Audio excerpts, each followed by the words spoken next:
Hello, welcome, welcome to everyone. My name is Ujashvi Jain and आज हम सीखने वाले हैं तीन चीज़ें।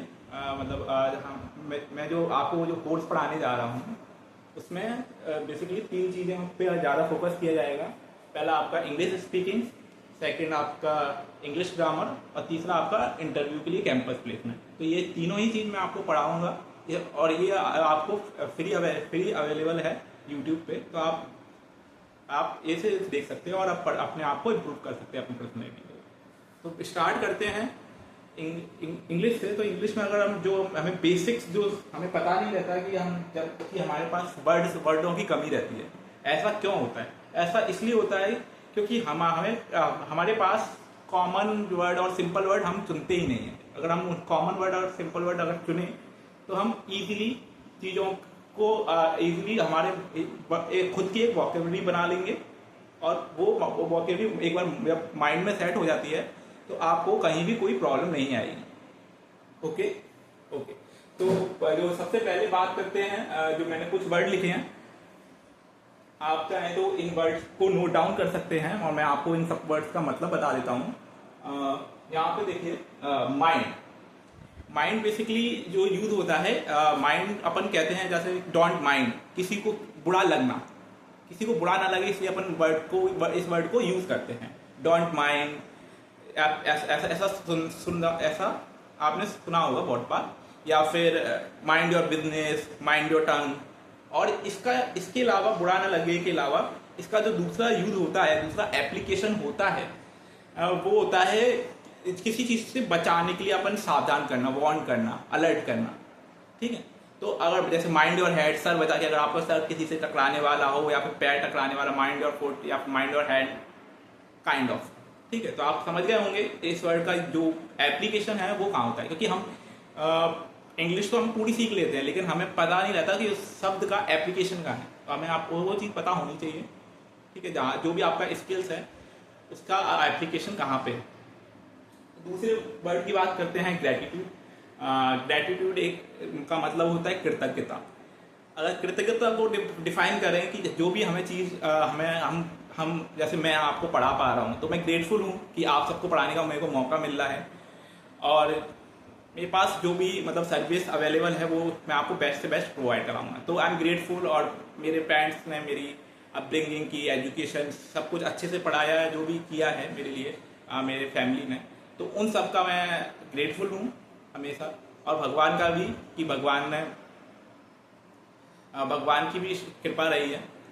तो एक प्रकार से अगर आप देखते हैं तो आप चीज़ों के लिए ग्रेटफुल होते हैं, ग्रेटफुल हैं। अगर आप किसी चीज़ का तो अगर आपको ग्रेटिट्यूड शो करना है तो आप ये वर्ड का यूज़ कर सकते हैं, आई एम ग्रेटफुल फॉर दिस। जो भी चीज़ आपके पास है, जो जैसे अगर किसी का मोबाइल है और तो वो चीज़ के लिए ग्रेटफुल तो है। अब वो मोबाइल को फेंक देता है या फिर तोड़ देता है या फिर वो चीज़ की कदर ही नहीं कर रहा है तो मतलब वो उस इंसान उस चीज़ के लायक ही नहीं है। तो हमें ग्रेटफुल होना चाहिए कि हमारे पास सब कुछ है, हमारे पास 2 हाथ हैं, 2 पैर हैं, है ना।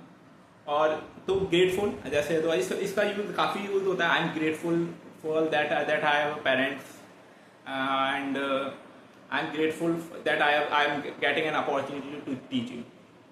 ठीक। तो आप ऐसे यूज कर सकते हैं। और इसके अलावा इसका एक और वर्ड, इसी से आप एक और वर्ड बना सकते हैं, अनग्रेटफुल, एहसान फरामोश। ये भी होता है कभी कभी आप किसी के साथ अच्छा करते हैं इन फेवर में, आप एक्सपेक्ट कर रहे होते हैं कि सामने वाले से अच्छा, और वो वैसा नहीं करता तो अपन कभी ना कभी सामने वाले को अनग्रेटफुल बोल देते हैं कि ऐसा अनफरामोश, जबकि ऐसा कुछ नहीं होता। लोगों की सिचुएशन कराती है, बाकी किसी की कोई गलती नहीं होती। मेरा मानना तो ये है।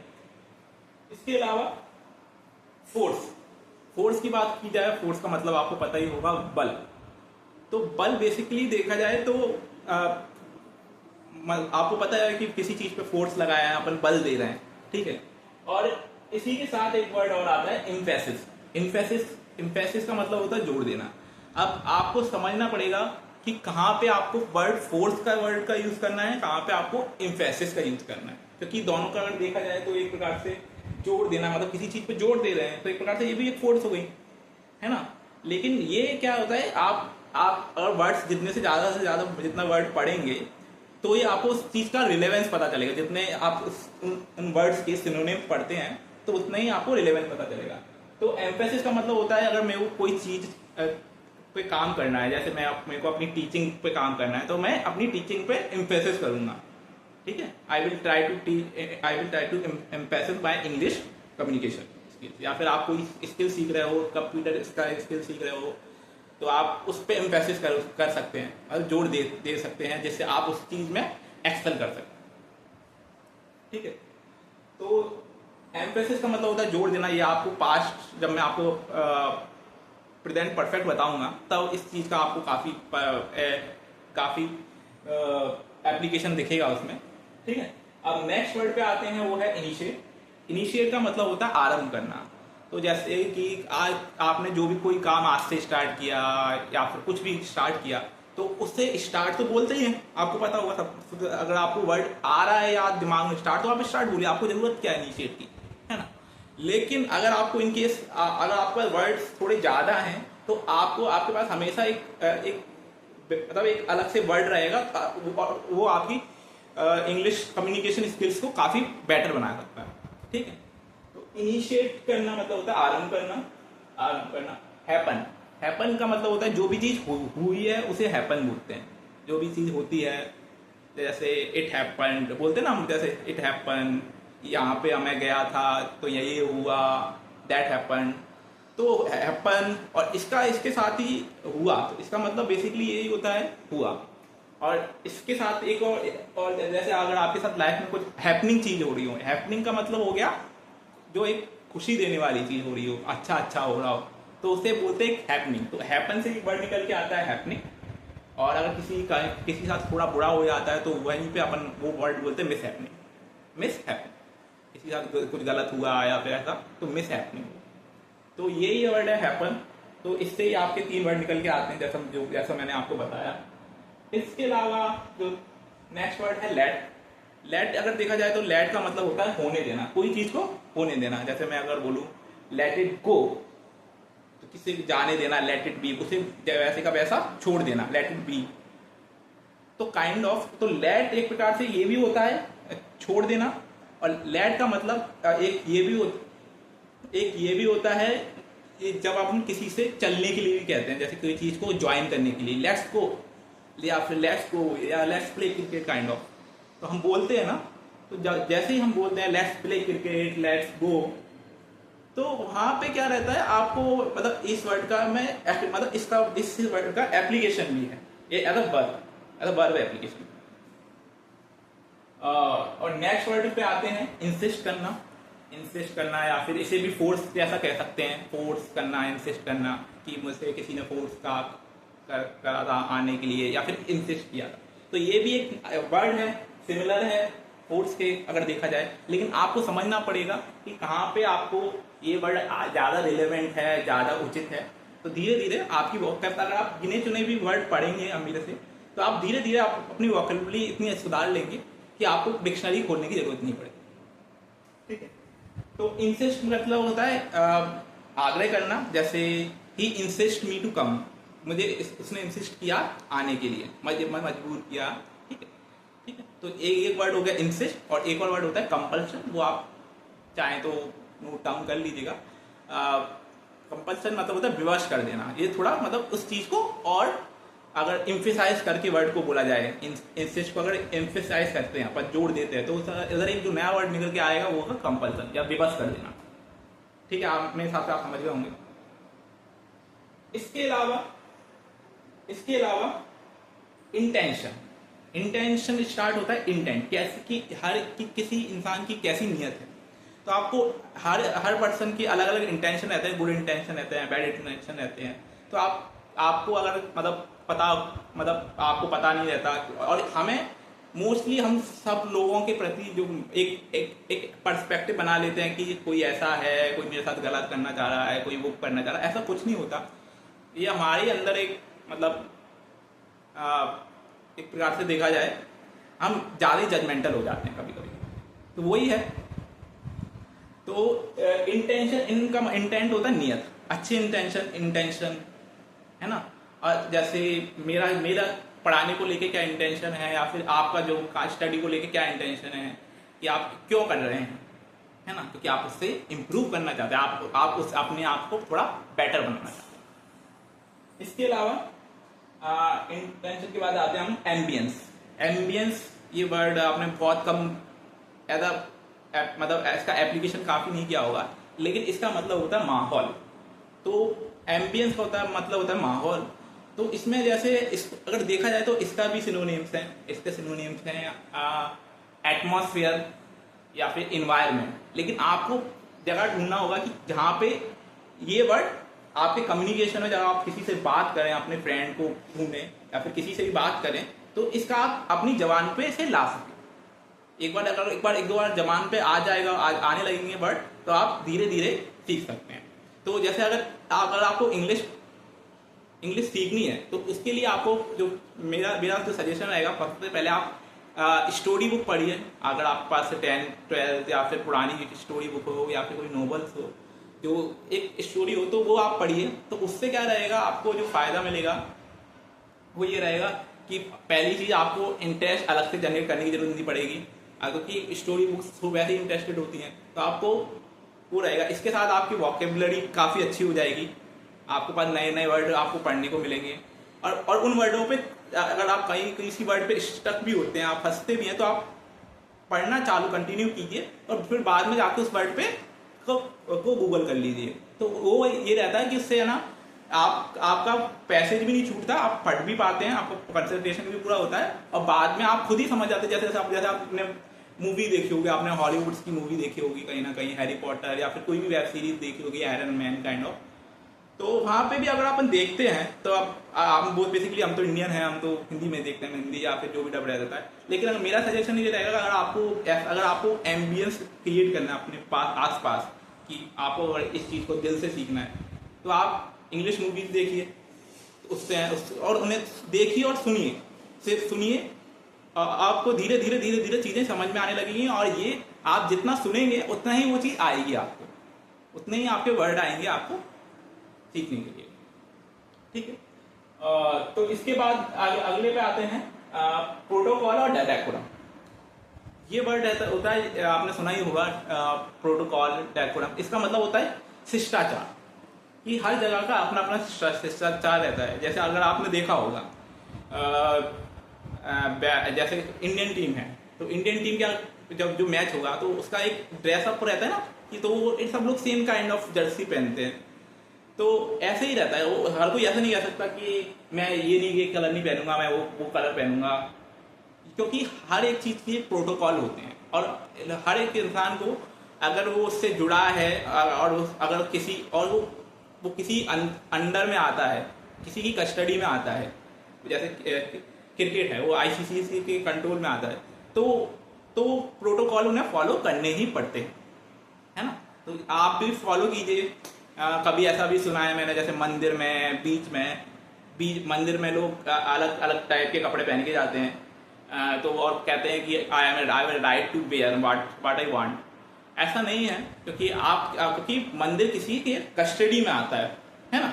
अगर वो आपकी कस्टडी में आता है तो आप करिए जो करना है, लेकिन अगर जो आपकी कस्टडी में नहीं आता है, तो मेरा पर्सनल पॉइंट ऑफ व्यू है, मेरा पर्सनल टेक है, तो आप उनके प्रोटोकॉल को फॉलो जरूर करें।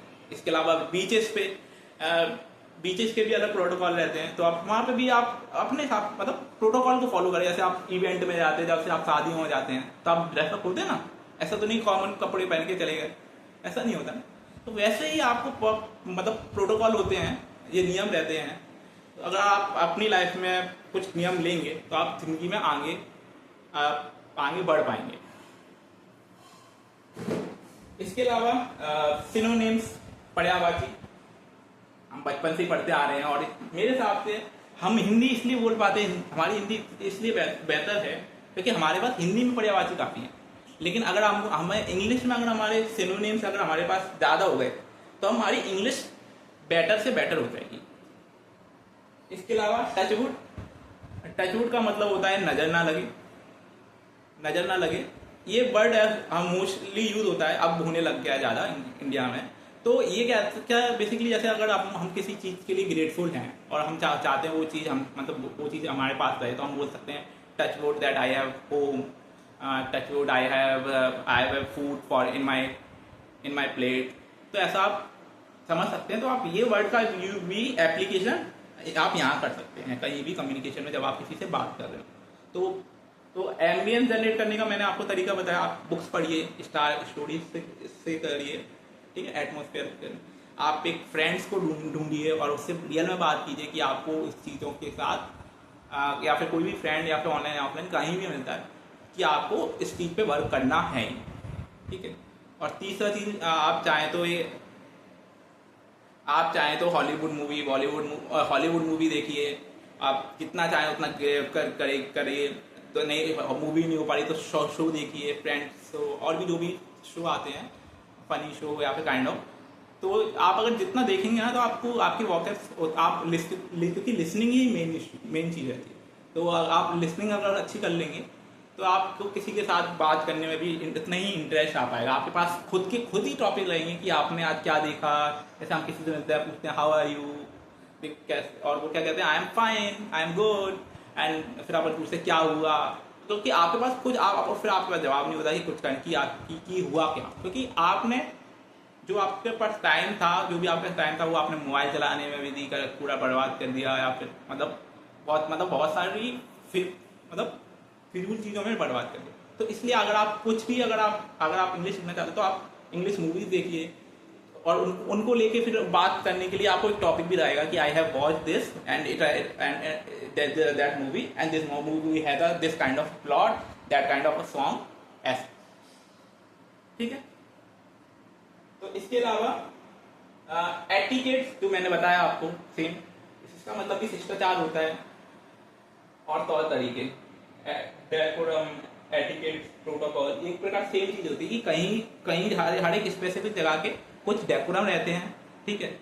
तो आपको वो मेंटेन करके रखने पड़ते हैं, और क्योंकि वही बेटर रहता है कि नियम जो भी इंसान नियम लेता है, कोई भी अगर लाइफ में टफ नियम लेता है जो उसे भले ही पसंद ना हो, तो वो नियम आपके लिए काफी बेटर साबित होता है और होने भी चाहिए। एंड लास्ट वर्ड आता है कस्टडी, CUSTODY, कस्टडी। इसका मतलब होता है सानिध्य। जैसे आपने महाभारत देखी होगी तो अर्जुन किसके सानिध्य में थे? भगवान कृष्ण के, तो उनकी कस्टडी में थे, इसलिए वो जी सके, है ना।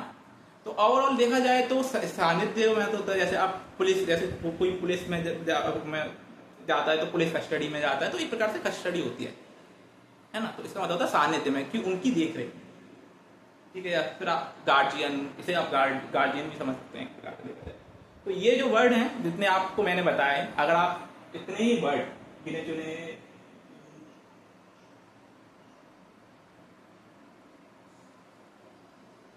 15 से 16 वर्ड हैं, तो अगर आप पर डे आप इतने ही वर्ड पढ़ें और उन्हें नोट डाउन करें और अगर पूरा एक मतलब मन लगा के अगर आप 10 मिनट भी पढ़ लेंगे तो आपके लिए इनफ रहेगा।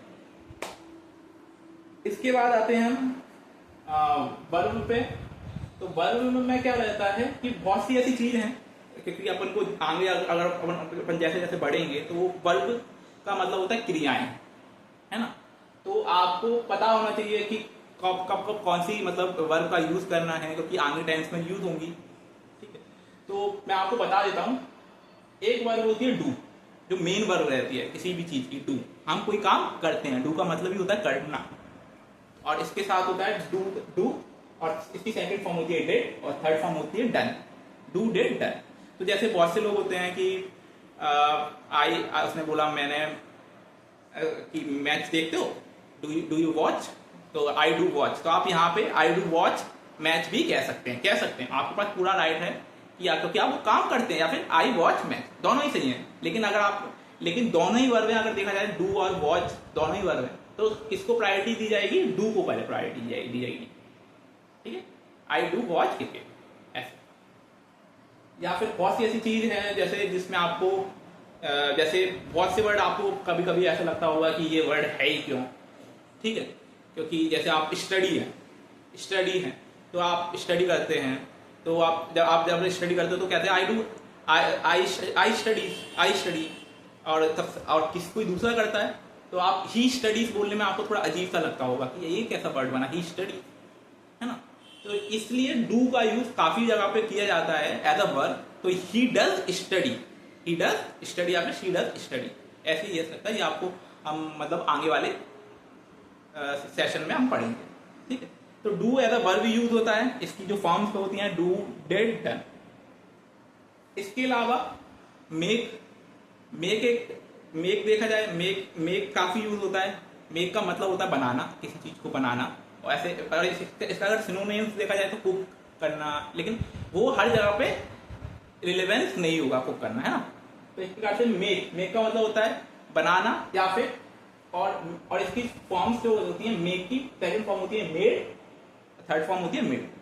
सेकंड और थर्ड फॉर्म सेम रहती है, ठीक है। और इस वर्ड का यूज काफी किया जाता है इंग्लिश में, इसका काफी एप्लीकेशन है।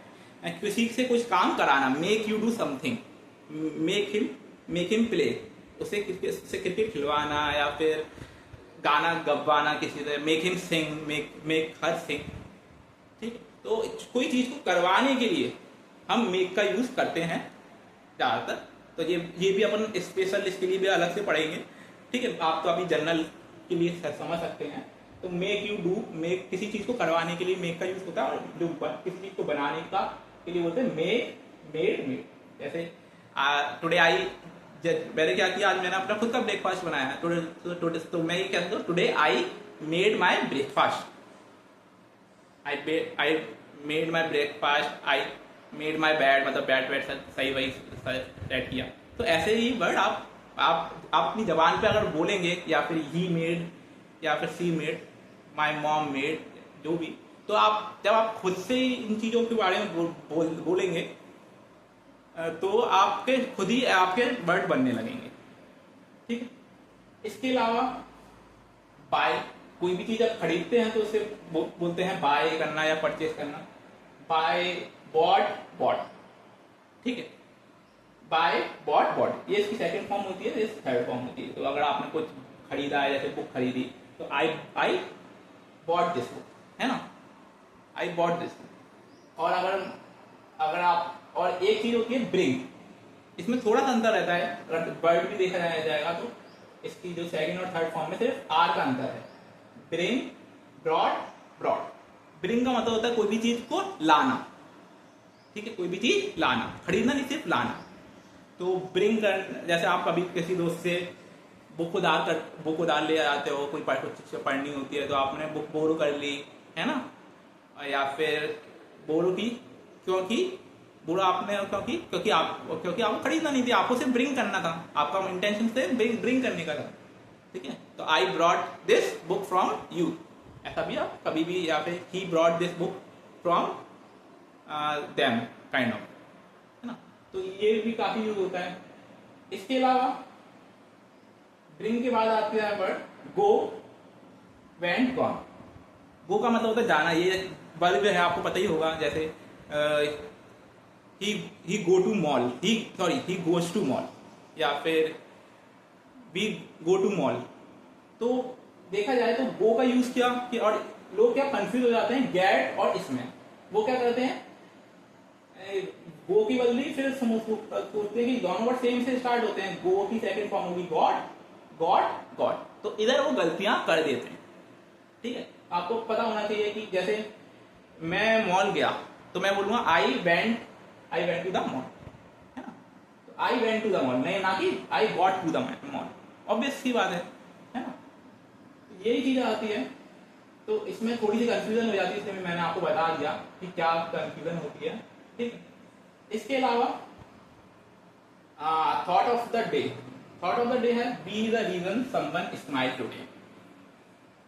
तो आजकल लाइफ थोड़ी हेक्टिक हो गई है कि बहुत से लोग अपनी लाइफ में बिजी हो जाते हैं, पर आप ट्राई कीजिए अगर आप कनेक्ट करने का अपने स्कूल फ्रेंड या फिर कॉलेज फ्रेंड से।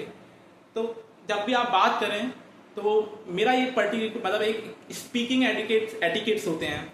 तो आप पूछ सकते हैं किसी से हेलो हाउ आर यू, क्योंकि बहुत टाइम ऐसा हो जाता है कि बहुत टाइम से आपने किसी दोस्त से बात नहीं की और वैसे ही लाइफ में टेंशन रहती है। और दोस्त अगर होते हैं तो वो थोड़ा टेंशन कम हो जाती है ना। फैमिली है तो वो फैमिली तो सपोर्ट करती ही है आपको, लेकिन ये भी जरूरी है लोग बोलते हैं। तो वही बात है। तो आप जो स्पीकिंग एटिकेट्स होते हैं, जब आपको किसी से, मानो अगर आपको अपने रिलेटिव से, आप किसी से भी बात करनी हो या फिर नॉर्मल, आपको जैसे किसी को बात करना अच्छा नहीं लगता, रिलेटिव से ऐसा होते हैं कुछ लोग। लेकिन अगर आपको, क्योंकि उन्हें पता ही नहीं रहता कि क्या बात करें, उन्हें पता ही नहीं रहता कि क्या बात करें, ठीक है ना। तो इसलिए वो थोड़ा कॉन्वर्सेशन होने में उन्हें गैप हो जाता है। जबकि अगर आप किसी से भी बात करते हैं, आप पहला स्पीकिंग एटिकेट ये रहता है कि आप किसी को बोलें हेलो, हाउ आर यू। आप अगर किसी से बोलते हैं हाउ आर यू, तो वो बोलेगा आई एम फाइन या फिर आई एम गुड। तो आपने अपना पहला आपने काम किया कि सामने वाले से आपने उसका हाल पूछा। ये एक अच्छी आदत होती है उसका, क्योंकि जब वो बोलता है आई एम वेल, तो उसके साथ भी वो चीज़ अच्छी ही होती है। वो ऐसे ही मैनिफेस्टेशन बोलते हैं, ठीक है। या फिर आई एम फाइन, क्योंकि लिटरली आप अगर मतलब अगर मानो किसी को पैसे की ज़रूरत है, ठीक है, और आपने उसे कॉल लगाया और आपके पास पैसे नहीं है, तो आप ये नहीं कह सकते ना, और उसको वो टेंशन में है कि मैं आई एम नॉट फाइन, तो आप क्या कह सकते हो, उसे सिंपैथी दे सकते हो, everything will be fine kind of, है ना। लेकिन अगर आप उसके साथ आप उसकी अलग तरह से हेल्प कर सकते हो किसी भी काम में, या फिर किसी भी काम में अगर आपको इसके अलावा कोई और दूसरा सपोर्ट हो रहा हो, तो आप ऐसे भी सपोर्ट कर सकते हो। तो आप हमेशा मतलब है आप कीजिए, अगर लोगों की जितना चाहे उतना मदद कीजिए। ये वीडियो भी आगे पहुंचाइए, आगे शेयर कीजिए, जिससे जो भी लोग हैं जो स्टडी इतना अफोर्ड नहीं कर सकते, तो वो भी इसे समझें और उन्हें भी बेस्ट से बेस्ट एजुकेशन मैं प्रोवाइड कर सकूँ। इसके अलावा हाँ, मैं आपको बता रहा था ये कॉलिंग एटिकेट्स के बारे में। जब भी हम किसी से बात करते हैं, इवन जब आप जॉब में बात करते हैं, जब आपको जॉब होता है, जो लोग कॉल सेंटर में जॉब करते हैं वो भी पूछते हैं hello, how are you sir, how are you ma'am. Overall उन्हें अपने मेन पर्पज़ के लिए कॉल करना होता है। लेकिन अगर आप एक बार उनसे, सामने वाले से ऐसा हाल पूछ लेते हैं, तो इससे क्या रहता है, एक आइस ब्रेकर का काम करता है। और आपने पूछ लिया हाउ आर यू, और सामने वाले ने जवाब दे दिया I am fine sir, we have discussed about that product that you want to purchase kind of. तो आप फिर बाद में अपनी मेन चीज़ बोल सकते हैं। क्योंकि मैंने ऐसे भी लोग देखे हैं कि पूछते हैं, जो कुछ लोग होते हैं जो ऐसे पूछते हैं कि ये कैसे हो, आप कैसे हो, आपकी फैमिली में सब कैसे हैं, फलान ठिकाना, फिर बाद में बोलते हैं आई नीड मनी। ऐसा फनी सेंस में बात कर रहा हूँ। तो ऐसे लोगों से दूरी रहना चाहिए। और आपको मतलब आप पूछिए, आपने लोगों से मिलिए, बात कीजिए, और ये वीडियो जितना हो सके उतना शेयर कीजिए, लाइक कीजिए अगर आपको समझ में आता है तो। और that is enough for the day.